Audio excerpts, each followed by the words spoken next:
like a buttercup. You're a Barbie doll. Show them all what I'm made of. Strut down the hall. Won't stop till I get enough.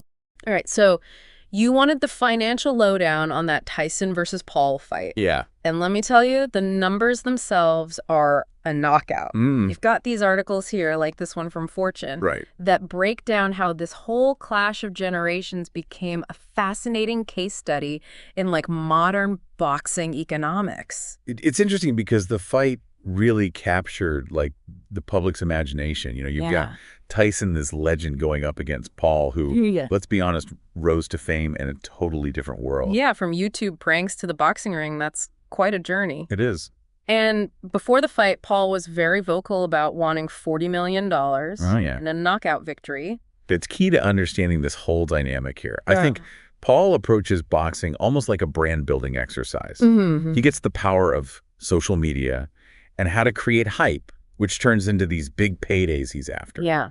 It's a different game than what someone like Tyson came up in. Definitely knows how to play the game. Yeah. But speaking of Tyson, there was a lot of mystery around his earnings. Right. No official figures were released. Right. That's pretty common in boxing, actually. Oh, really? Confidentiality agreements are pretty standard. Huh.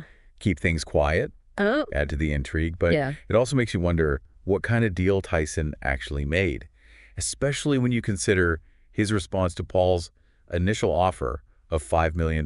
Oh, you mean when Tyson jokingly countered by demanding $20 million? Exactly. I loved that. Yeah. It felt like two masters of negotiation kind of sizing each other up. Exactly. And that's where things get interesting financially. Yeah. You have Forbes estimating Paul's 2022 earnings at $45 million. Wow. Coming largely from his ventures outside of boxing. That's huge. It is. And for Tyson, experts are saying he could have earned around $20 million for this fight. Yeah. Which is still incredible, but... But there's a significant difference. Yeah.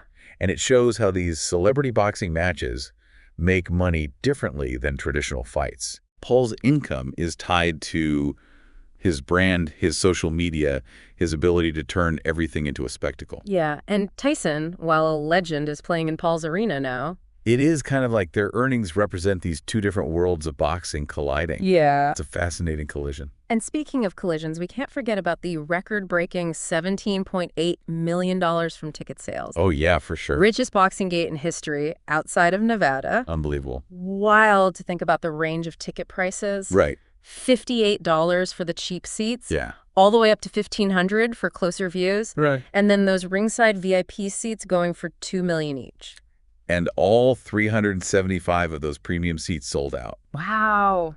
You can see how events like this tap into a different kind of fan base. Yeah. People willing to pay a lot for the experience to be close to celebrities, the bragging rights on social media. It's a whole new level. It is. So what does this tell us about the money in modern boxing? Is it all about the hype now? Well, it's definitely a big factor. But to really understand, we need to look closer at how these pay-per-view deals work. Okay. How streaming platforms are changing the game. Right. And what it all means for the fighters and the fans. Okay, so let's unpack all of that then. Yeah. What's the breakdown of this whole financial puzzle? Right.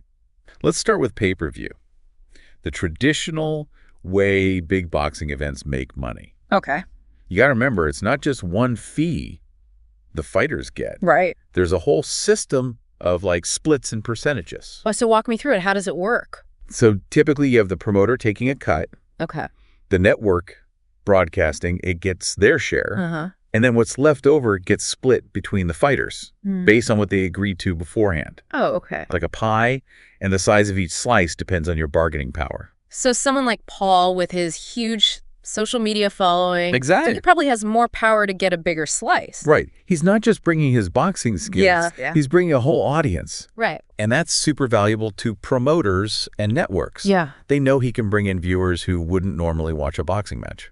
That makes sense. Yeah. And then you add in these streaming platforms like Netflix who streamed this fight. Right.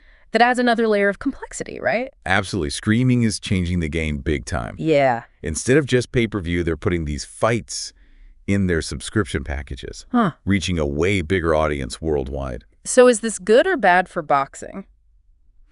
More people watching sounds good, but... It's a double-edged sword. Okay. It could mean more money coming into the sport, Right. which could help fighters, especially new ones. Yeah. But it also raises questions about how fighters get paid. in this new world. So will they get a cut of the streaming money? Right. Or will they get a flat fee no matter how many people watch? Those are the questions everyone's trying to figure out. Yeah. It's a new frontier, no set model yet. And what about the fans? Yeah. Do they get a better deal? Well, for fans who are already paying for a streaming service that has boxing, Right. it could mean they get to watch without paying extra. Okay. But for people who aren't subscribed, Yeah. they might have to pay for another subscription just to watch one fight. Interesting how these different ways of making money affect how people watch. Yeah, And how it all ties back to the fighters and how much they can earn. exactly. It's a complex system. Yeah. And the money part is always changing. Right. And this Tyson-Paul fight with how it mixes things up Uh-huh. really shows all of these issues. So we've talked about the money, the hype, everyone involved. Right. But taking a step back, Yeah. what does this tell us about the future of boxing? Mm-hmm. Is this celebrity thing here to stay? That's the million-dollar question. Yeah. And there's no easy answer. Right. Shaking things up for sure. Yeah. Challenging how things have always been done Okay. and forcing everyone to adapt. Yeah. Exactly. Yeah. Promoters, networks, even the fighters themselves have to rethink how they do things. Yeah. You've got someone like Paul who built his whole career on self-promotion and putting on a show. Right. And then you've got the old guard Yeah. who believe boxing is all about skill and toughness. Those two worlds are clashing in a very public and profitable way. Precisely. Yeah. And we don't know how that clash will end. Right. It's going to be fascinating to see how it all plays out. I feel like we're watching a major moment in boxing history.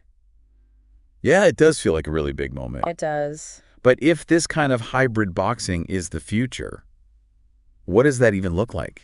What do we need to think about long term? Well, one thing is it makes you wonder about the competition.